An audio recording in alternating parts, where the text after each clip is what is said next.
With respect to today's announcement, it's related specifically to our special education residential school providers who have stepped up in a big way over the course of the past several months. We're here today at the New England Center for Children for just that reason. The Commonwealth Special Education residential schools do tremendous work educating and supporting students with special needs.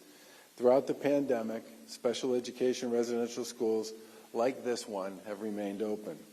Again, I want to thank Vinny and the team and so many of the folks who operate in this community for the work that you've done to ensure that kids continue to be served during extremely difficult circumstances. The ability this community has shown to adapt to maintain a safe environment for students in their care and for their 24/7 staff has been a godsend. Now, schools incurred unanticipated costs that were related to the purchase of personal protective equipment, infection control measures, increased staffing costs, and enhanced cleaning protocols over that period. We know this was difficult work, and we know that so many people, time and time again, found a way to simply get it done.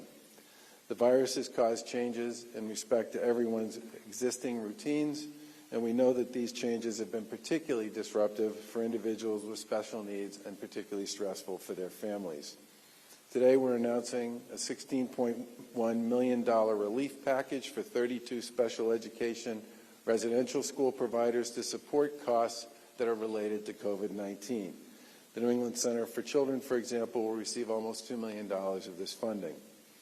Earlier in the response to the COVID-19 pandemic, the Executive Office of Health and Human Services authorized $139 million in funding for residential and congregate care service providers. Those funds were used to increase staffing, enhance infection control procedures, and purchase and acquire personal protective equipment. Due to the structure of the special education residential schools, for a variety of reasons, many were not eligible for this earlier funding round. But today's announcement brings them in line with the previous increases that were provided to other residential and congregate care providers earlier in the year. And as we prepare to move forward and bring kids back to school in September, the Department of Elementary and Secondary Education has released comprehensive guidance for special education, including schools like this one. DESE also released extended school year guidance to allow for special education day programs to open now.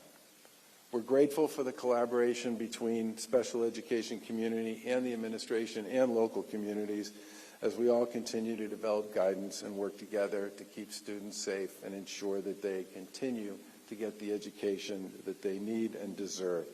And we'll obviously continue to work with this community as we go forward.